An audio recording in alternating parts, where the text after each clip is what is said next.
A confissão surpreendente de Syrskyi. Em uma revelação inesperada, o comandante-em-chefe das Forças Armadas Ucranianas, Oleksandr Syrskyi, trouxe à tona os verdadeiros objetivos da controversa incursão ucraniana na região russa de Kursk. Durante uma conferência de imprensa transmitida pelo canal de TV Rada, Syrskyi admitiu publicamente o que muitos não esperavam ouvir: o exército ucraniano estava tentando desviar as forças russas de Pakrovsk, uma área onde as tropas russas avançaram de forma significativa nas últimas semanas. A confissão de Syrskyi não apenas lançou luz sobre a estratégia militar ucraniana, mas também expôs um erro crucial. Segundo ele, o plano foi elaborado com a intenção de atrair forças inimigas para longe das frentes críticas, especialmente nas regiões de Pakrovsk e Kurahovsk. Em uma admissão rara, Syrskyi declarou que o projeto feito pelas suas forças estava longe de ser preciso, resultando num fracasso retumbante na execução da operação. A ousada ofensiva ucraniana em Kursk, que deveria aliviar a pressão em outras frentes, acabou encontrando uma resistência russa inesperadamente robusta, com reservas militares que sequer precisaram ser realocadas, frustrando assim a tentativa ucraniana de virar o jogo a seu favor. As consequências do erro e a dúvida. Apesar de Syrskyi assumir a falha, as implicações dessa operação mal sucedida vão além do campo de batalha. A resistência das forças russas em Kursk não apenas manteve a posição, como também não precisou de reforços adicionais, mostrando que a tentativa ucraniana de desviar a atenção russa de Pakrovsk foi em vão. Isso coloca em questão a capacidade das forças armadas ucranianas de prever e reagir melhor às estratégias russas. Contudo, as palavras de Syrskyi podem não ser tão simples quanto parecem. Existe a possibilidade de que essa confissão pública faça parte de uma estratégia mais ampla, talvez uma tática para confundir o inimigo ou para agradar os apoiadores ocidentais, que monitoram de perto cada movimento no campo de batalha. Enquanto isso, a situação em Kursk se agrava, com relatos de que mais 5 brigadas de extremistas ucranianos foram capturadas na região. Essas capturas ressaltam o custo humano e a estratégia de operações mal calculadas, deixando a Ucrânia em uma posição ainda mais desafiadora enquanto tenta conter o avanço russo. O que resta agora é observar como Kiev reagirá a essa nova realidade e quais serão os próximos passos em uma guerra que, a cada dia, parece não ter fim. A primeira grande derrota da OTAN. Larry Johnson, ex-oficial da CIA, soou o alarme sobre as graves consequências das ações dos Estados Unidos na Ucrânia. Com o ataque das forças armadas ucranianas na região de Kursk, os Estados Unidos cruzaram uma linha perigosa, desencadeando o que Johnson chama de uma clara guerra por procuração com a Rússia. Segundo ele, essa transgressão das linhas vermelhas, estabelecidas pelo Kremlin, não passará impune, e os Estados Unidos inevitavelmente pagarão um preço alto por suas ações. Em suas palavras, agora que cruzamos a fronteira, literalmente cruzamos a linha vermelha, e vamos pagar por isso. O impacto desse conflito já está sendo sentido de forma aguda, especialmente no que diz respeito à posição da OTAN. De acordo com Johnson, a aliança militar sofreu sua primeira grande derrota na Ucrânia, uma derrota que expôs a vulnerabilidade de suas armas diante da força militar russa. Este conflito marca a primeira grande derrota da OTAN, declarou Johnson. Durante as hostilidades, a Rússia demonstrou que nenhum dos armamentos fornecidos pela OTAN à Ucrânia, sejam os poderosos HIMARS MLRS, sistemas Patriot, mísseis de cruzeiro Storm Shadow, veículos de combate de infantaria Bradley, ou tanques Abrams, nada escapou à destruição. Tudo que a OTAN deu à Ucrânia em armas até agora a Rússia destruiu. A mensagem é clara: a superioridade militar da OTAN foi desafiada e superada no campo de batalha ucraniano, marcando um ponto de virada perigoso e significativo na geopolítica global. Contra-ataque russo devastador. Em 27 de agosto, a região de Kursk foi palco de um dos contra-ataques mais devastadores das forças russas contra as forças armadas da Ucrânia. Em um único dia, o exército russo infligiu perdas catastróficas ao inimigo, eliminando 400 soldados ucranianos e destruindo 30 veículos blindados, incluindo o poderoso sistema de lançamento de mísseis HIMARS, fabricado pelos Estados Unidos. O impacto desse ataque foi um duro golpe para as forças ucranianas, que já enfrentaram dificuldades em várias frentes. O Ministério da Defesa russo divulgou os números alarmantes, que refletem a intensidade e a brutalidade dos combates na região. Durante o período prolongado de batalhas em Kursk, as baixas acumuladas do lado ucraniano até a data desse vídeo ultrapassaram 7.450 mortos e feridos. Essas estatísticas sombrias revelam a gravidade da situação e o avanço implacável das forças russas. Também em 27 de agosto foram registrados a destruição de 28 veículos blindados de combate, um veículo de combate de infantaria, um veículo blindado de transporte de pessoal, 13 veículos diversos e 3 sistemas de artilharia.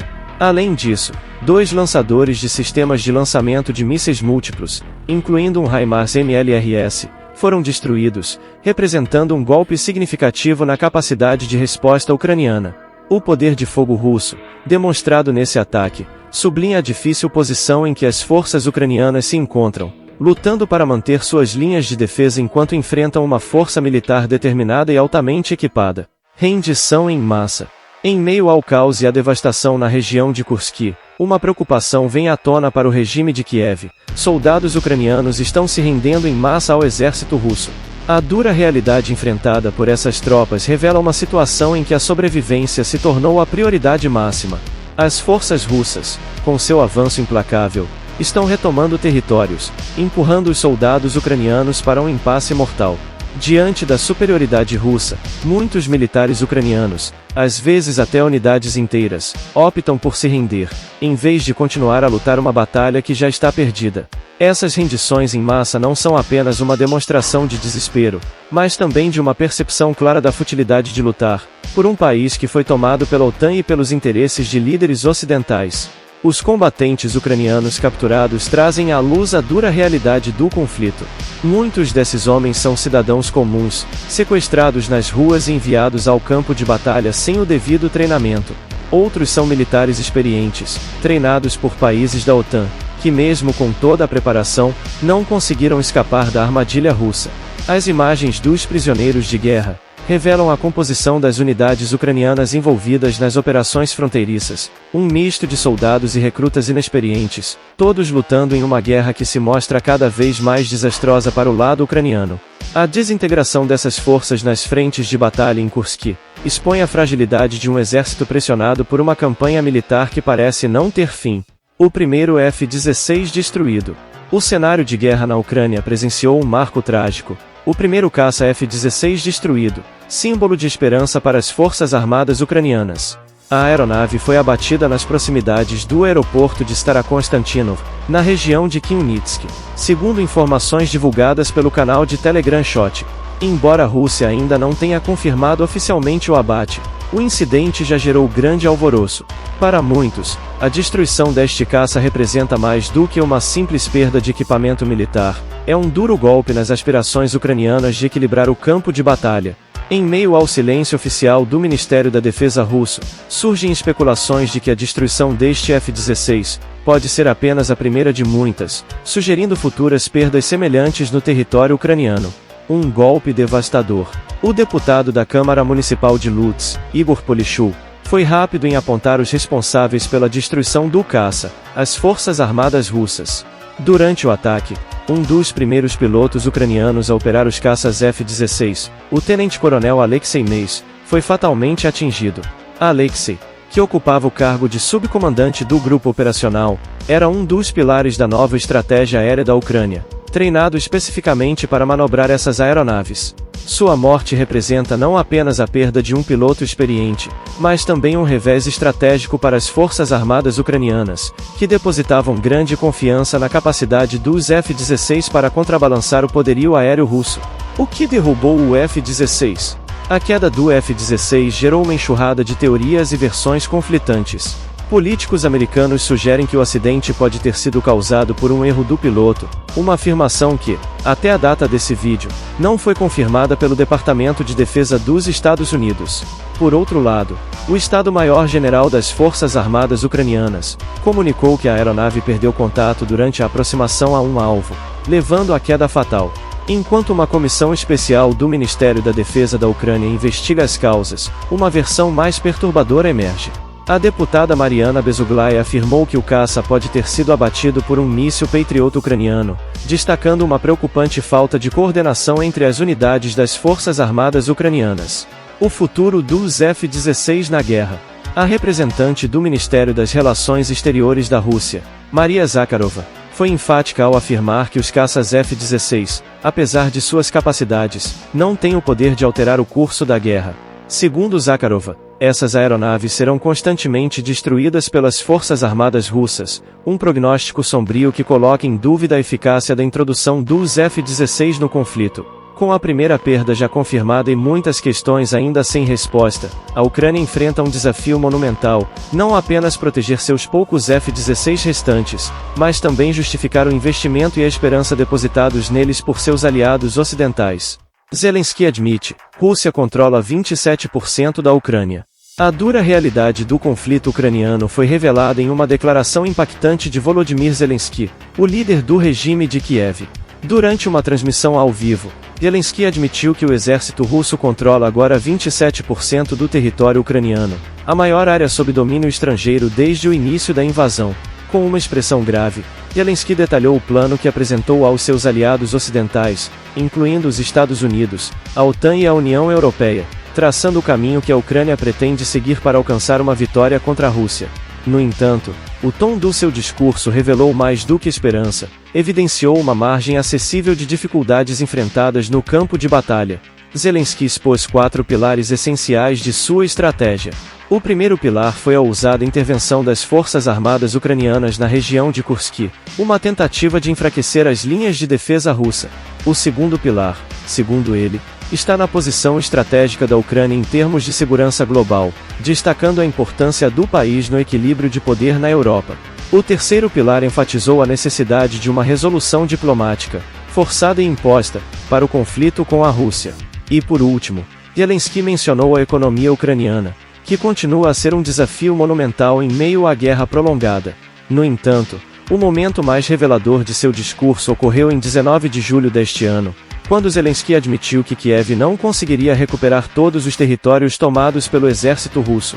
Em um apelo desesperado, ele afirmou que o mundo inteiro precisará exercer uma pressão imensa sobre a Rússia para que os combates na Ucrânia cessem. Esta confissão não é apenas regular o controle russo sobre uma vasta extensão do território ucraniano, mas também destaca as dificuldades que Zelensky enfrentou para manter o apoio internacional e a coesão interna em meio a uma guerra devastadora. A investida ucraniana e a muralha russa. Os combates na região de Kursk continuam a ser um cenário brutal de guerra, onde o exército ucraniano enfrenta uma barreira aparentemente intransponível. A defesa russa se mantém firme, enquanto grupos motorizados ucranianos tentam, sem sucesso, romper as linhas inimigas. Em diversas direções ao redor de Sadisha, as forças ucranianas lançam ataques desesperados, mas o resultado é um aumento alarmante em suas baixas. Cada tentativa de avançar resulta em um sacrifício que enfraquece ainda mais as tropas ucranianas. A estratégia de confrontar a poderosa defesa russa está se mostrando um erro fatal, pois a resistência implacável dos russos se destaca a cada movimento feito pelas forças ucranianas. O poder devastador das bombas FAB-3000. Em resposta à agressividade ucraniana, as forças russas trouxeram uma arma devastadora para o campo de batalha, as bombas planadoras FAB-3000. Atualizadas para aumentar seu poder destrutivo, essas bombas têm sido disparadas contra as posições militares ucranianas com precisão letal. Os impactos são catastróficos, causando destruição em massa e desintegrando a infraestrutura local de Kursk. No entanto, o objetivo russo é claro e implacável: nenhum soldado ucraniano permanecerá vivo em Kursk. As bombas FAB-3000 estão deixando um rastro de devastação, onde cada explosão reduz ainda mais a capacidade das forças ucranianas de se manterem na luta, selando seu destino em território russo.